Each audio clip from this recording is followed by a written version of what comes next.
그래서 이미 여러분들 교재에 보면은 그 제일 뒤쪽에 문제풀이 파트 용어 정의 시험 문제들이 몇 문제 나와 있습니다. 그래서 그 정도만 공부를 하면 될 것 같아요. 그래서 용어 정의 편에서 5점짜리 문제가 출제된다는 걸 일단은 먼저 아셔야 됩니다. 근데 용어 정의는 여러분들 특강 자료에다가 넣지는 않았어요. 여러분들이 뭐 책 보고 충분히 해도 되는 거 부분이니까 그걸 감안하시고, 그러면 여러분들 교재에 12페이지에 있는 것부터 시작이 되는데 특정위원 방식이잖아요. 특정위원 방식에서 강귤이 빠졌죠. 그래서 사과배, 단감, 떫은 감, 요 파트로 해서 준비가 되고 있는데, 일단 요 부분에서는 지금 우리가 보상하는 손해하고 보상하지 않는 손해, 이거 큰 타이틀이 이렇게 구분이 되거든요. 예를 들면 이런 식의 문제가 나올 수 있겠죠. 보상하는 손해, 과실 손해보장에서 특별력관 가을 동상의 내용을 서술하시오 하는 문제가 한 문제가 출제될 수 있다는 얘기죠. 이런 식의 방식이죠. 특별약관상 집중호에 대해서 서술을 해라. 나무 손해보장에서 특별약관상 태풍, 집중호우, 지진 이쪽에 보상하는 손해의 내용을 서술하시오 하는 문제들이 출제가 됩니다. 충분히 나올 수가 있는 문제예요. 그래서 그 내용을 다 이렇게 문장 한 문장 토식 하나하나 조사 하나하나가 다 외울 필요는 없잖아요. 거기에 대한 핵심적인 부분만 외우면 되니까. 그럼 가을 동상이란 뭐냐? 가을에 9월 1일 이후부터 가을에 서리 또는 기온 하강이 발생해가지고 과실이라든가 잎이 얼어버려서 생기는 손해다. 이게 정의예요. 근데 이게 육안으로 봐가지고 결빙 증상이 지속적으로 남아있으면 피해를 인정한다. 지금 여러분들 내용상으로 제가 요약해 놓은 부분이 있잖아요. 교과서를 한 번 더, 업무방부서를 한 번 더 요약해 놓은 부분이니까 요것까지만 알면 돼요. 그건 잎의 경우 단감 떫은가 잎일 가능성 3월 10월 말까지 발생한 가을 동상이었는데 잎이 50% 이상 고사한 경우는 피해를 인정한다. 가을 동상에 대한 첫 번째 서술형 문제가 앞에 있고, 그러면 만약에 가을 동상의 피해를 감수율이라든가 피해율을 따지고자 할 때 가을 동상에 이전에 사고가 있었다. 우박 피해라든가 태풍 피해라든가 이런 피해가 있었을 경우에는 가을 동상의 피해의 착과 감수수를 따질 때 그 앞에 있었던 것은 빼준다. 쉽게 얘기하면은 가을 동상의 피해로 발생한 착과 과실수만 착과 과실수의 감수량만 따진다는 얘기가 되겠죠. 그 다음에 이제 보통 약관상에서 가을 동상에 말고 지금 보상하는 손해 보통 약관 있잖아요. 이쪽에서 발생한 손해에다가 가을 동상에 보통 약관상 손해, 가을 동상으로 발생한 손해를 두 개 더하게 되면은 전체 감수량이 되겠죠. 보상하는 그 금액이 되겠죠. 그래서 아마 나올 가능성은 많지는 않는데, 보상하는 손해보다는 주로 보상하지 않는 쪽의 손해에서 시험 문제를 잘 내니까 가을 동상의 파트는 여러분들이 좀 기본적으로 가을 기간에 좋은 현상이라든가 또는 서리 이런 것들에 의해서 잎이 얼었는데 육안으로 봐서도 지속적으로 결빙 현상이 지속되는데, 특히 이 부분에서는 50% 이상의 피해가 있었을 때 우리는 가을 동상의 피해로 인정을 한다. 이게 핵심 부분이 되겠죠.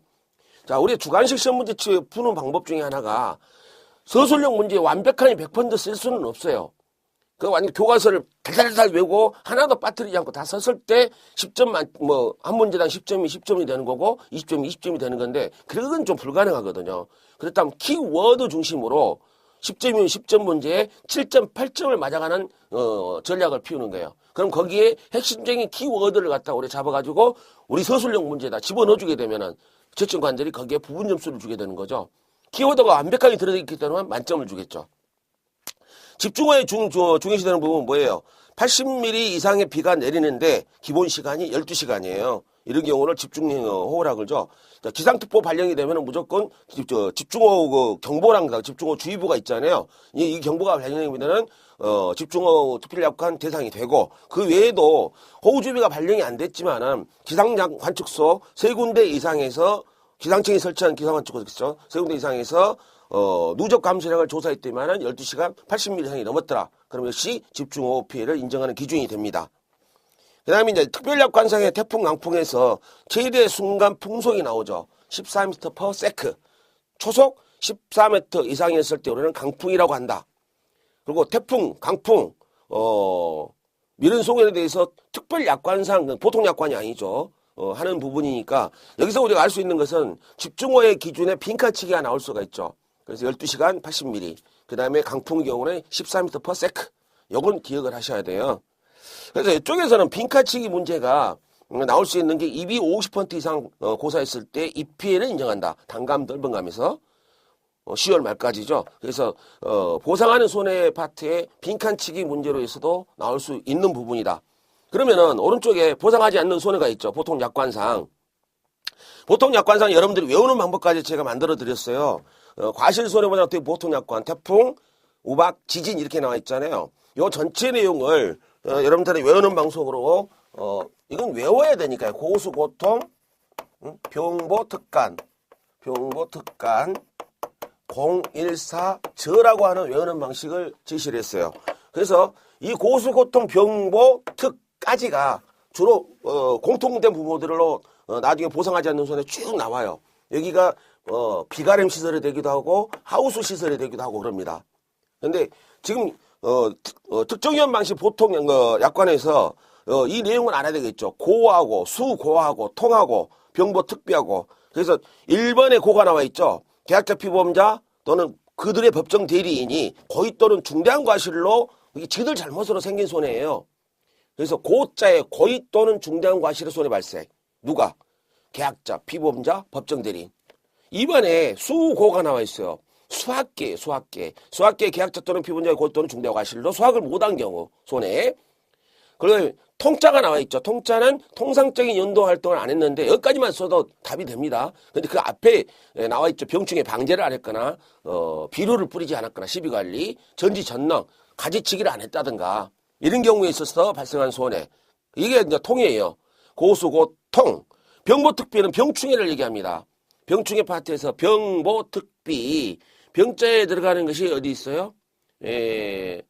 병에 들어가는 것이 병충해 등으로 발생한 손해가 하나 나와 있죠. 밑에.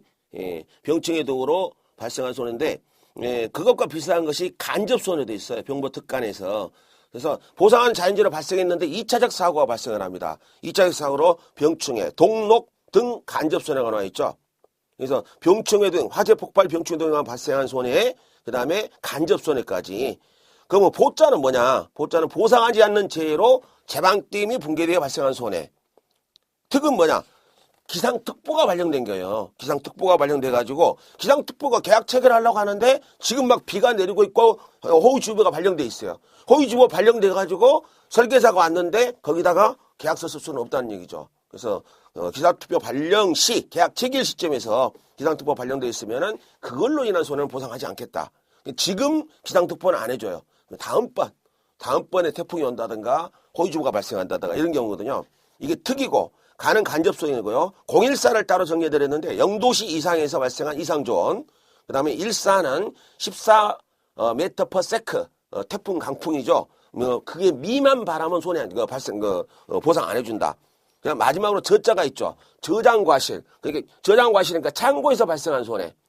그 다음에 과실 사태가 조치를 안 해가지고 육안으로는 뭐 정상적인 거예요. 근데 저장성 약화가 되고 경도가 약화되는 경도. 과실도 약화되는 경우는 보상하지 않겠다. 자, 여기를 갖다 다 모아서 고소고통 병보특강 014 저로 이렇게 모아드렸는데, 자, 시험 문제는 어떻게 나온다? 자, 특정위험 방식 상하배 단감 떫은 감에 있어서 과실손해보장 보통 약관상 태풍, 우박, 지진에 있어 보상하지 않는 손해를 뭐 7개 이상 쓰시오, 10개 이상 쓰시오. 이런 시험 문제가 등장을 합니다.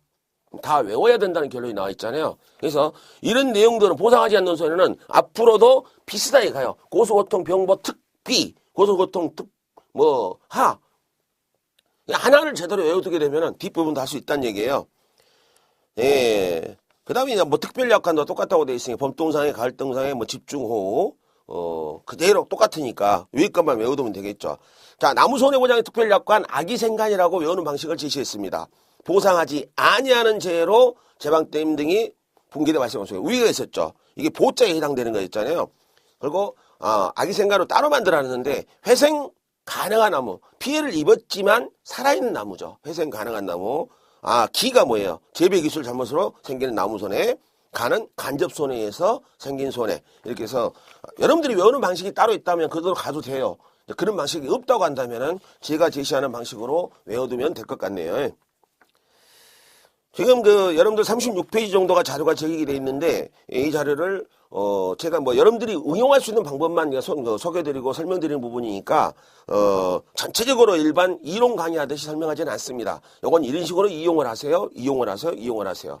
이제 이런 강의로 들어가요. 자, 보험기간 시험 문제 나온다면은 보험기간 과실손해보장 보통약관, 특별약관 상에서 이렇게 1번, 2번, 3번, 4번을 주고 태풍, 강풍, 우박지진 봄동상에, 가을동상에 집중호 이걸 갖다 보기를 줄 거예요. 그래가지고 보험기간을 시기와 종기를 쓰시오 하는 문제가 등장합니다. 어렵진 않아요. 봄동상에는 뭐 태풍, 봄동상에 집중호우, 태풍, 뭐 나무특별력관에서 다 발화기부터 되잖아요. 그러면 싹이 날 때부터 싹이 아니죠. 발화기니까 꽃눈이 이렇게 분화될 때죠. 꽃눈이 분화할 때부터 봄 계약이 기간이 시작되는데 꼭 그때 와서 봄 체결하는 건 아니잖아요. 발화기가 지난 때 와서도 할 수 있는데 그럴 경우는 발화기 경과 시에는 그날 계약 체결한 날 24시부터 자정부터 보험이 시작됩니다. 그럼 종기만 좀 알아두면 되잖아요. 종기 부분에서 태풍 강풍 11월 30일 초과는 안 된다. 그 말은 11월 30일 이후에 태풍 안 온다는 얘기예요. 그 다음에 집중호우도 11월 30일 이후는 비가 없다. 나무특별력관 태풍 강풍도 11월 30일 없으니까 11월 30일 기본적으로 해놓고 봄동상이나 가을동상에 이거 두 가지만 구분하면 돼요. 가을동상에는 9월 1일부터 시작되는 거예요. 9월부터 가을로 보는 거죠. 그래서 사과배는 11월 10일, 단감떨부가는 11월 5, 10, 15 이런 식으로 정리를 하시고 봄동상에는 봄이라고 하는 개념에 봄에 얼어서 생기는 현상이잖아요. 이런 경우는 5월 31일까지만 인정을 한다. 실제로 봄동상의 피해가 3, 4월경에 많이 있어요. 있기는. 그래서 시기 종기를 우리가 공부권로 생각해야 되고 보험 가입 금액은요 간단해요. 뭐 주계약 특약에서 봄동상에 가을동상에 집중호에서 가입 수확량 내가 얼마의 가입 수확량을 뭐 1000kg를 했다 2000kg를 했다 가입 수확량에다가 뭐 보기를 다 주는 거니까 수확량이다 표준 가격을 곱해주면 되는 거고 나무 손에 나무는 내 과수원에 나무가 뭐 100그루가 있다. 그러면 100그루 다 가입했으면 100그루 곱하기 한 주당 가격 3만 원, 5만 원, 10만 원 뭐 이런 게 있잖아요. 예. 기본적으로 사과배 같은 게 10만 원이죠. 예. 1주당 보험금을 곱해주면 되는 거죠.